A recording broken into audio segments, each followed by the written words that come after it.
Hello, this is Josh Findlay, Director of the Texas Public Policy Foundation's National Election Protection Project, and this is the Election Protection Podcast, where we talk all things election integrity. We're excited to have Secretary of State of the state of Alabama, Wes Allen, with us today. He is a thrilling guest, I think. He is one of the more innovative secretaries of state in the conservative movement, and we're excited to have him talk about voter rolls and the work that he's doing in the state of Alabama. Secretary Allen, it's great to have you with us. Good morning, Josh. I appreciate you having me on. Thank you. Perfect. And as we always do here on this podcast, I don't do the introductions. Would you mind telling the listeners a little bit about yourself and your office and the exciting things that y'all are working on? Sure. So I was elected Secretary of State, the 54th Secretary of State for Alabama back in November of 2022. And before that, I served one term in the Alabama House of Representatives, representing District 89 here in southeast Alabama, which is all of Pike County and a small portion, northern portion of Dale County. And before those 4 years, I served almost a decade as the probate judge in Pike County, which is about 33,000 individuals, folks in our county. It's a rural county, but we have Troy University. It's a lot of agriculture, a lot of timber, a lot of diverse manufacturing base in Pike County with Lockheed Martin, with Sikorsky, with Sanders Truck, all kind of things in our county. We live in a great place, and I'm so proud of it.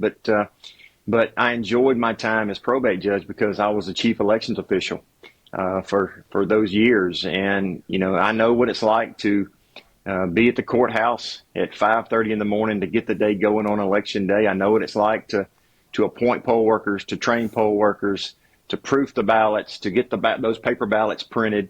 I know what it's like to certify those tabulators to get ready for election day. I know what it's like to ride around to the precincts on election day and check on those vital, important poll workers to make sure they have everything that they need to be successful. I know what it's like to, be there on election night when the polls close and the unofficial results are tabulated. And then, it's really important because that local experience taught me a lot about elections and how important they are. And then taking that local experience to from the courthouse to the state house and to advocate for, strong legislation. That I was a sponsor that banned Zuckerbucks. And so we were really proud of that. I was the sponsor that banned curbside voting in the state of Alabama. Really proud of that Governor Ivey signed both of those pieces of legislation into law. And then, of course, we ran for an open secretary seat here, and out of 4 individuals, and we're very, very fortunate to be able to get elected. I'm honored. It's an honor of my life to be able to serve and to represent over 5 million people from the state of Alabama. Well, we talk a lot in this podcast about election administration and election process, and it's exciting to see someone that has run elections at the local level be elected to a statewide office and oversee elections. Now, you talked about how that has informed some of your work as Secretary of State. Can you tell us just briefly how some of those lessons you learned being on the ground in a community, running elections, has translated to this office, serving as Secretary of State? Sure. Working alongside other partners and other elected officials that also help do the administration of our elections, like the local circuit clerk. They are our overseers, and they manage our absentee voting process, working with the sheriffs who, has the duty to protect the ballots and all of the other things that have to come back to the courthouse when election night is over. Working with the boards of registrars, which in our state, we have 67 counties. And we have 3 boards of registrars in every county, except for one. We got 4, which is Jefferson County and Birmingham. But to work alongside those individuals and to work as a team. And I tell you one thing that I really learned is how important those boards of registrars are in our state, because voter file maintenance is the foundation of voter integrity and election security. And so that's one thing that I took with me from my time as being a probate judge and serving all those years. And then, of course, those relationships that I was able to galvanize and to develop all those years with those fellow probate judges, fellow circuit clerks, fellow sheriffs from around the state. And so when I get a telephone call from someone that I serve shoulder to shoulder with in another county. That it's not a foreign language to me. I understand the questions that they have because I've been right there and have been right there in those battles with them on election day, and so I understand that, and that's what's special. Well, you brought up voter rolls, and that's a perfect segue to one of the major topics that we wanted to talk to you about. Sure. Now, in Alabama, right, you are a member of ERIC. You have withdrawn from ERIC, and you have put a system in place to replace that. And that's kind of what we want to dig into today on the podcast. Sure. So tell us, first of all, for our listeners that may not know, tell us about ERIC and why Alabama decided to withdraw from this system. Yeah, so I'm sure your listeners and viewers are probably familiar with ERIC, the Electronic Registration Information Center. It was a 31-member, 31-state group of members that kind of came together to exchange data and voter files. But there were some issues with it, and I recognized the issues pretty early on when I was getting ready to campaign. And of course, I made the promise that I was going to pull Alabama out of that membership, and on day one. But I think probably the most troubling thing is that the state of Alabama was transferring personal identifying information to a third-party vendor that we didn't know where the information was. We didn't know where it went. We couldn't audit it. And another thing that was really troublesome is that minors, those children that are under the age of 18, that are approaching the age of 18, that information was sent as well to ERIC and to this server, wherever that server was. And really, ERIC was a data mining system. It just identified folks that were eligible but unregistered to vote. In the state of Alabama, when you get your driver's license, you're asked the question, do you want to be registered to vote? And, ERIC required participating states to send out taxpayer-funded postcards to encourage people to register to vote when they'd already been asked before, when they get their driver's license. And I just didn't think that was a place and taxpayer money well spent on that situation. And because voter registration is a First Amendment issue, there's a lot of people out there that don't want to register to vote. Now, listen, I want everybody to be registered to vote. If you want to register to vote, do it. We want to make that easy. You can get on your smartphone in Alabama and register to vote. And so voter registration is really, really important. But at the same time, there are some people out there that don't want their personal information shared with a third-party group that's out of state. And so we wanted to bring that in state and develop an Alabama-based solution. And so day one, after I raised my right hand, went into the office after the inauguration, I signed the letter to officially withdraw Alabama from ERIC. And then we set out on a course to develop AVID, what we now know as AVID. And it's the Alabama Voter Integrity Database. And our staff, our team is full of superstars there in the office. And we went out and we worked hard. And in September of 2023, we announced the creation of AVID. And we're so very, very pleased with the results we've been able to have so far with AVID. Yeah, so the interesting thing about ERIC is, it was set up to be a system to allow states to compare voter rolls. And obviously it ended up being abused, right? The things that you talked about, it ended up, information was shared with third parties, non-government entities. There were things about voter registration that didn't seem to fit. A lot of conservative states have withdrawn from ERIC at this point. But people still complain about issues with the voter rolls, right? You look at Georgia and people are challenging names on the voter rolls all the time. And I bring this up because it's your neighboring state. Judges won't even hear the challenges, even though in SB 202 they passed laws allowing to challenges to voter rolls and to clean this. So tell us, how did your office decide to come up with its own database? Can you talk about kind of the evolution of this process? Starting a replacement for ERIC. Yeah, and it was a heavy lift. I mean, it took everything we had working, every day basically, and from January the 16th, 2023 till September, I think the 18th is the day we announced it. And we just started having. First of all, what we did was have multiple meetings with all of our state agencies to see, if the Alabama Department of Public Health or just any number, Department of Revenue, any number of agencies throughout the state to see if we could leverage state resources to see what information they could share, couldn't share. And, sometimes we ran into roadblocks with some of those meetings, but we kept persevering. And, one of the things that we wanted to do first was to put in place some bilateral agreements with these states, our border states, because when we have people move, normally, probably they're going to move to a border state. Not all the time, but a large majority of your movers are going to be to your border state. So we set out and we did that with Tennessee, Georgia, Florida, Mississippi. We also signed on with Arkansas.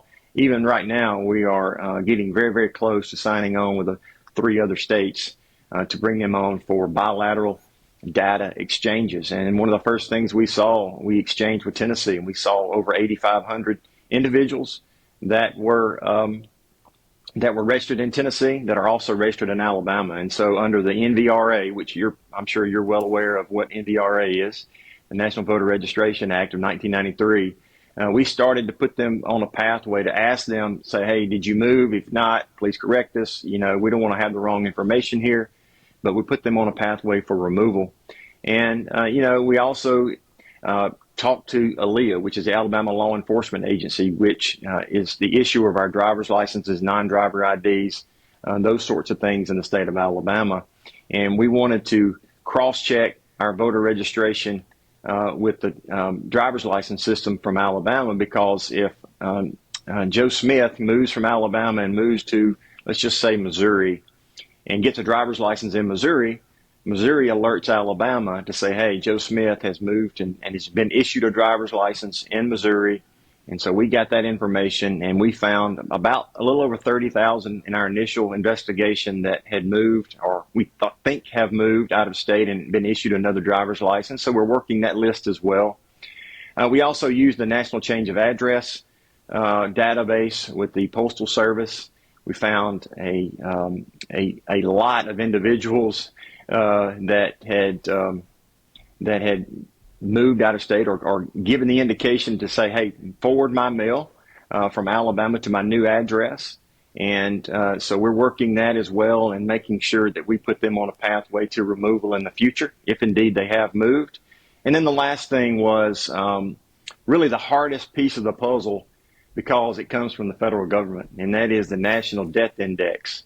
And, getting that master index is a lot of people, because if Joe Smith, for example, from Alabama takes a trip, let's just say to Yellowstone on a summer trip, and happens to pass away, unfortunately, we may never get that information in Alabama to be able to instantly remove a deceased individual from our voter rolls. And so we wanted to make sure we had access to all that information, and the hoops, Josh, that we have to, as a sovereign state, to jump through to get this information is just beyond comprehension. And we have jumped through, asked, and so we are on the pathway to get that, and looking forward to cross-check those individuals that have passed away outside of the state of Alabama to make sure there are no deceased individuals on our voter rolls.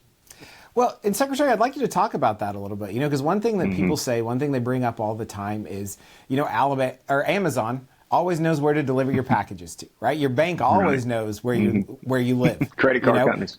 Credit card companies, right? So why can't the state clean its voter rolls with that same information? Can you tell us a little bit about the hoops you've had to jump through to try to get some of these data points on voters in Alabama? Sure. Yeah, and it is arduous at times. The bilateral agreements with the states, was relatively easy. I mean, by the time you get both general counsels together from both secretaries' offices, and then you get your IT departments together to make sure we're talking correctly about what to exchange and how we need it and so forth, so those are, and working with our ALEA, our folks from our state, that was really easy. To get that going, and even the National Change of Address file was really easy, but that National Death Index was super hard. They even had private entities that were ahead of us in line to get their so we could get our hands on this data, and so it was really, really difficult to do. But at the end of the day, it's going to pay huge dividends for us. But the one thing I want your viewers and your listeners to understand is, and I testified to this before the U.S. Senate Rules Committee back in March, when my own Senator Katie Britt, invited me up to talk about election integrity, is that the national, and I've already mentioned it, the National Voter Registration Act makes it difficult to remove individuals. And there's so many, as a nation now and as a people, as a country, we have a large percentage now, much larger than it was years ago, that move from state to state. And it takes 4 years to remove someone off a voter registration file in our state if they haven't passed away. Now, obviously, if they passed away, we can remove them as soon as we get that information. But if they move, it takes 4 years, Josh, to remove someone off a voter registration file. And, I think that's too long. I told the committee that. I think it needs to be down to 2 years before, we can remove someone. I think 4 years is just way too long. It needs to go to 2 years. Well, I think that's exactly right. I mean, 4 years, just an absurd amount of time. But tell us a little bit about that, your testimony there. Tell us about how well Avid is working. You put out a surprisingly large number, I think, of people that may be improperly on Alabama's voter file. Yeah, about a little over 100,000, 109,000 or so far was our initial number that we identified of people that had potentially moved and received driver's license in another state, and so forth. So we've been working that list really hard. What many people don't realize is because of the NVRA, National Voter Registration Act, the state cannot work your voter file maintenance 90 days prior to an election. So, we worked all of that from September through December the 5th of last year, because our primary was March the 5th. And then we had the primary runoff, which was in April 16th of 2024. And so as soon as that was over, we went back and restarted it to make sure we're working these lists and pushing that information out to the boards of registrars through all 67 counties to make sure we have clean voter rolls in our state. And that's been a top priority. And as I said before, it's the foundation of election integrity. It absolutely is. It absolutely is. So just to reiterate, there's about 109,000 people on the Alabama voter rolls, but because of federal law, you've got prohibitions from cleaning them off the voter rolls. It's just an incredible thing. Just an incredible thing. Yeah. Secretary Allen, before we wrap up here, there are a lot of people wondering why their states aren't involved in Avid or a system like this. What can you tell us about the ability to transfer this system or states to set up their own systems like this? What should advocates in various states be looking for to set up an alternative to ERIC, something like you've been able to do in Alabama? Well, we think we've laid a pretty good blueprint to be able to take care of voter files. And, we're always looking for ways to improve it. But the NVRA federal law restricts us and handcuffs us so much. That's, unless we elect Republicans in the House, Senate, and in the White House, I don't see that there's going to be much change to the NVRA. And so we've got to have a clean sweep there to even have a chance to make some reforms to the NVRA. And I hope that happens. And I would just encourage my folks out there, my fellow Americans, to make sure that who they're electing and in these various states are committed to voter file maintenance and making sure they're putting policies in place inside the office, that we are aggressively checking these voter files and making sure there's no deceased on there, that folks that are moving out of state, they are being sent a postcard that we're allowed to under federal law to send them to put them on the pathway for removal. Well, it's like we always say, elections matter, especially when it comes to Secretary of State. Secretary Allen, thank you for taking time to be with us today. This has been an extremely informative discussion on cleaning the voter rolls. We are thrilled with the work that you're doing with Avid and just the work that Alabama is doing as far as ranked choice voting and some of the other things that you've talked about. Just incredible work. Before we wrap up, where can people find out more about you, about your office, and the Avid system? Sure. So alabamavotes.gov is our official website in the Alabama Secretary of State's office. alabamavotes.gov. You can see us there. You can find everything you need to know about what we're up to and what we're doing in social media. I'm pretty easy to find on social media as well. On X, I have a hard time saying X, but on X and Instagram as well. So if people want to follow us, they can do that as well. And just thank you so much. Honored to be on your podcast, and I appreciate you spending a little time with me. Thank you. Thank you, Secretary Allen. This is Josh Findlay with the Texas Public Policy Foundation's National Election Protection Project, and this is the Election Protection Podcast. Thanks for joining us.